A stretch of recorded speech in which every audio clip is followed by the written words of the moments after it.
सर्वप्रथम तो मैं चैनल खबरें अभी तक का हार्दिक स्वागत करता हूं, हार्दिक धन्यवाद करता हूं कि उन्होंने आज करनाल की समस्याओं को करनाल की जनता के सामने मुझ जैसे कार्यकर्ता को रूबरू होने का मौका दिया। मैं जूरी का भी धन्यवाद करता हूं कि मुझे आज शिक्षाविद और अपने अपने क्षेत्र में महत्वपूर्ण स्थान रखने वाले जूरी के सामने शामिल होने का मौका मिला है। करनाल एक ऐतिहासिक शहर है। महाराजा कर्ण की नगरी पर इसका नामकरण हुआ है। दानवीर कर्ण थे, उन्होंने इस नगरी में अपने समय में लाखों टन सोना जो दान दिया करते थे, उस दान के स्वरूप इस ऐतिहासिक नगरी का नाम पड़ा है।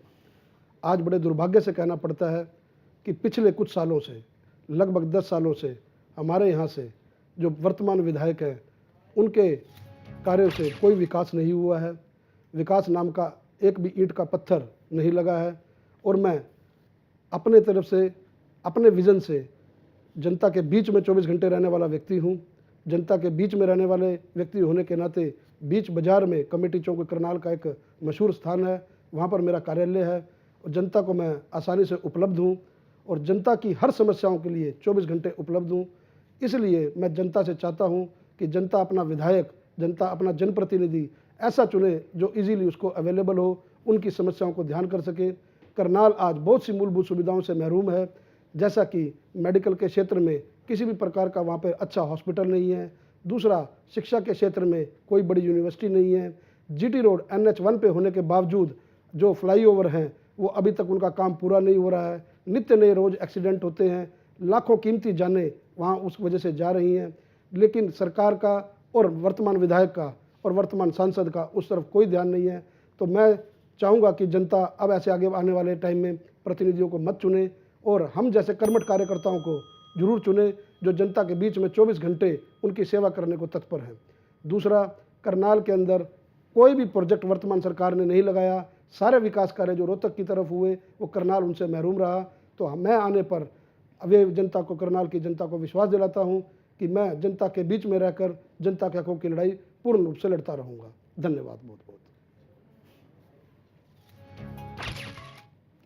तो जगमोहन आनंद जी का संबोधन आपने अभी सुना। हालांकि जगमोहन जी, आपने अपना वक्त पूरा नहीं किया, 3 मिनट देते हैं हम संबोधन के लिए। बहरहाल बढ़ेंगे आगे। और मनोज कुमार वाधवा जी, अब आपकी बारी है कि आप अपना संबोधन दें। आप तैयार हैं अपने संबोधन के साथ? चल। मैं सभी प्रतिभागियों से कहना चाहूँगा कि एक तो औपचारिकता की बजाय सीधा अपनी बात कीजिए। 3 मिनट का समय आपके पास है और 3 मिनट का समय पूरा लीजिए। मनोज जी, आपका संबोधन शुरू होता है अब। जैसा कि करनाल राजा कर्ण द्वारा बसाया गया था, उनकी नगरी है दानवीर कर्ण की, उनकी याद में करनाल में एक कर्णताल के नाम से पार्क बनाया गया था। आप उसकी दूरदर्शा देखिए। मेडिकल कॉलेज जो अनाउंस हुआ था मौजूदा सरकार द्वारा 18 नवंबर 2012 में, जो हमारा एक वहाँ पे सरकारी हॉस्पिटल था, उसी का नाम बदलकर उन्होंने मेडिकल कॉलेज रखने का काम किया है। उसके मेडिकल कॉलेज जो बनाने के लिए उनको आगे उन्होंने करना था, वो उसमें विकास कुछ भी नहीं हो रहा है। एक सॉलिड वेस्ट प्लांट लगाया था जो कि नाम मात्र का सॉलिड वेस्ट प्लांट तो है, लेकिन उसमें जितना पैसा लगा है उतनी उसकी वर्थ आप भले ऑडिट करा लीजिए, बिल्कुल वर्थ नहीं है। तीसरा, जो फ्लाईओवर्स हैं उनका काम अभी तक अधूरा पड़ा हुआ है। किसी प्रकार की कोई भी 9 साल के अंदर मौजूदा सरकार ने करनाल को कोई भी परियोजना ऐसी नहीं दी है जिससे कि हम वो ये अपने कह सकें कि भी हमने करनाल के लिए ये विकास किया है। जब हमारी सरकार आएगी या मुझे MLA के रूप में जनता अगर चुनती है, तो हम सबसे पहले जो मेन फोकस है रोज़गार के ऊपर करेंगे। हम लोगों को रोज़गार देने का काम करेंगे। जो आज की युवा शक्ति है जो भटक रही है बेरोजगार होकर, हम उनको रोज़गार देने का काम करेंगे। उसके बाद जो विकास के कार्य लगभग 9 साल से थम से गए हैं, हम उन विकास कार्यों को करवाने का, उनमें गति देने का काम करेंगे और कोई ऐसी परियोजना लाएंगे, बड़ी परियोजना सरकार द्वारा हम वहाँ पे लाएंगे ताकि वहाँ के युवकों को ज़्यादा से ज़्यादा रोज़गार मिले और जो शहर के लोग हैं उनका विकास हो सके। उसके पश्चात जो परियोजनाएं बीच में रुकी हुई हैं हम उनको शुरू कराने का काम करेंगे। जिस प्रकार के हमारी मूलभूत जो असुविधा है करनाल के अंदर, जो साफ सफाई का काम है बिल्कुल निम्न स्तर पर हो चुका है। जो भी मौजूदा विधायक हैं वहाँ की, उनका विकास के बारे में कोई भी विज़न नहीं है और हम इसको विकास को करवाने में और ज़्यादा गति लाएंगे ताकि हमारे शहर का विकास हो सके, चहुमुखी तरक्की हो सके हमारे करनाल की। आप सभी का बहुत बहुत धन्यवाद। मनोज कुमार वाधवा जी का संबोधन आपने सुना। हालांकि आप भी मनोज जी अपना वक्त पूरा नहीं ले पाए। बहरहाल बढ़ते हैं आगे और अब सुनते हैं त्रिलोचन सिंह जी को और जानते हैं कि आखिरकार उनका उनके हलके के लिए क्या विजन है और वो क्यों सोचते हैं कि उनके हलके की जनता उन्हें चुने। आप तैयार हैं त्रिलोचन सिंह जी? जी जैसा त्रिलोचन जी, आपका समय शुरू होता है अब। मैं 1982 से रेगुलर राजनीति में हूँ। मैंने ज़िंदगी के राजनीतिक तौर पे सभी उतार चढ़ाव देखे। राजनीति में जिंदा रहने के लिए बहुत संघर्ष किया। एक आम परिवार के आदमी को राजनीति में रहने के लिए बहुत ज़्यादा संघर्ष करना पड़ता है। ये शायद मेरे से बेहतर कोई नहीं जानता। पिछले 10 सालों में जितनी तरक्की हरियाणा के अंदर और ख़ास करके करनाल के अंदर हुई है, हरियाणा बनने के बाद किसी भी मुख्यमंत्री ने, किसी भी सरकार ने करनाल की तरफ ध्यान नहीं दिया। सिर्फ महाराजा करण के नाम को लेकर जीते रहे करनाल के लोग। लेकिन 10 साल पहले जब सरकार आई, करनाल के लोगों को कुछ उम्मीद जगी। हमारे मौजूदा विधायक जो पढ़ी लिखी है और करनाल के हर गली कूचे को बेहतर जानती है, हर गरीब की समस्या को बेहतर जानती है, उसने मुख्यमंत्री महोदय के साथ मिलकर करनाल में काफ़ी विकास कार्य कराए। सबसे बड़ी देन सरकार आने से पहले, उससे पहली सरकारों ने करनाल की जनता के साथ एक झूठा वादा किया कि कल्पना चावला के नाम पर मेडिकल कॉलेज बनाया जाएगा, लेकिन ऐसा नहीं हुआ।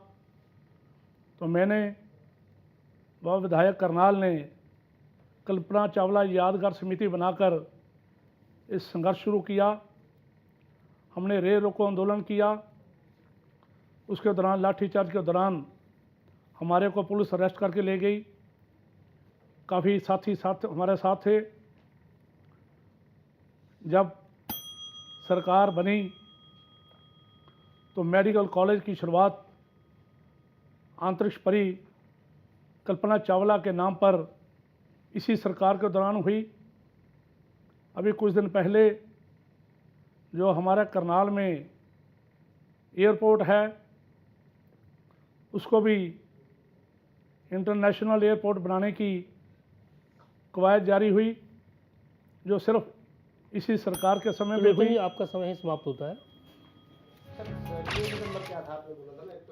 जी आप- चलिए, अब का महज एक विजन- ही उम्मीदवार आपका बाकी विजन आपके हैं, क्षेत्र के लिए। तेजपाल गर्ग जिनका नाम है। और तेजपाल गर्ग जी, जैसे कि हमने आपको बताया, आपको बताना है आपके प्रदेश और हल्के की समस्याएं क्या है, आपकी नज़र में उनके समाधान क्या है, आपका क्या विजन है अपने हल्के को लेकर और जनता आखिर आपको क्यों चुने, ये सब कुछ होना चाहिए आपके संबोधन में। तो आप तैयार हैं?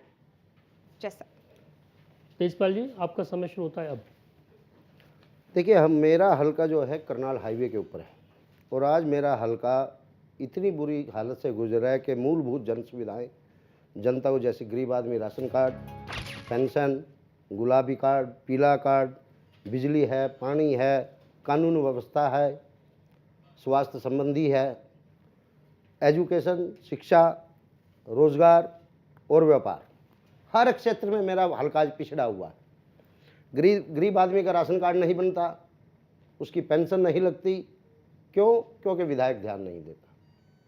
अगर मेरे को भगवान के आशीर्वाद से करनाल की जनता ने मौका दिया तो मैं महीने के अंदर हर हफ्ते वार्ड वाइज या सरपंच वाइज हर गांव के लिहाज से, मेरे हल्के में कुल 5-6 गांव हैं, गांव थोड़े हैं, बाकी अर्बन सिटी है सारा, वहाँ बाकायदा पंचायत लगाई जाएगी। मौजूदा सरपंच मौके पे होगा, मौजूदा एमसी मौके पे होगा, और उस डिपार्टमेंट विभाग जैसे समाज कल्याण विभाग है, फूड सप्लाई का इंस्पेक्टर है, बिजली का एसडीओ या जेई है, वो मौके पर होगा। समाज कल्याण विभाग का आदमी मौके पे होगा, किसी की कोई एप्लीकेशन उठा के नहीं ले जानी, मौके पे होंगे। जिसको सरपंच वेरीफाई कर देगा मेरे सामने कि ये पेंशन के लायक है, उसको उसी टाइम ऑन रिकॉर्ड पेंशन में शामिल कर लिया जाएगा। उसकी कोई कटिंग नहीं, कोई फटिंग नहीं, कोई ये नहीं एप्लीकेशन लेके ऑफिस जाएगा, बिजली के लिए ऑफिस जाएगा। बिजली बोर्ड का जेई मौके पे होगा। जिसको तार की समस्या उसकी तार हटाई जाएगी, जिसको कनेक्शन की समस्या है उसकी कनेक्शन की समस्या दी जाएगी।